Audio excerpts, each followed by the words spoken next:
Retourne de ton assemblée, retourne à l'église. Du monde. On veut qu'il sorte. L'Esprit de l'Éternel est sur moi. Sort du Et il m'a carnaval. ouvert pour annoncer la bonne nouvelle aux pauvres. La paix du Seigneur, frères et sœurs.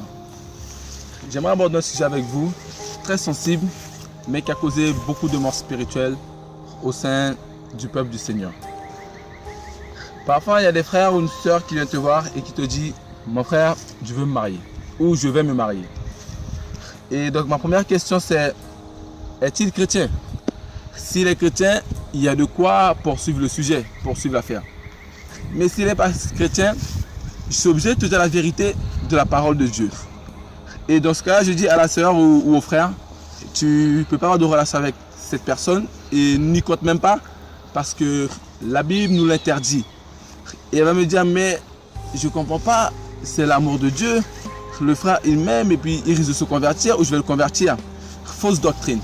La Bible dit, ne vous mélangez pas au monde et ne soyez pas comme le monde. La Bible dit, il n'y a pas de relation entre Satan et Christ. Et il n'y a pas de relation entre la lumière et les ténèbres.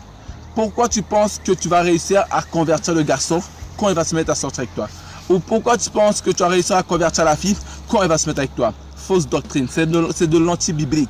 C'est pour cela que la parole de Dieu, elle a été établie pour que nous, on se conforme à elle. Pas pour qu'elle, elle se conforme à nous. C'est pour ça que souvent, on chute et on ne réussit pas avec le Seigneur. C'est parce qu'en fait, on ne s'est pas conformé à la parole. On a voulu faire les choses comme on le pensait et comme on le voulait.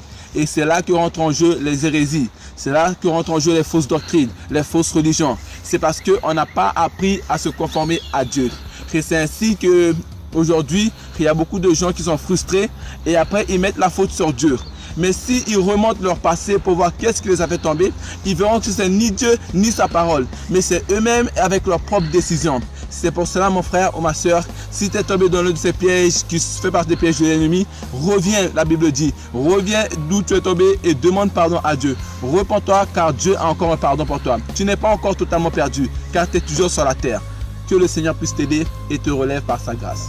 Amen. Retourne de ton assemblée, retourne à l'église. Du monde. On veut qu'il sorte. L'Esprit de l'Éternel est sur moi. Sort du Et il m'a ouvert pour annoncer la bonne nouvelle aux pauvres.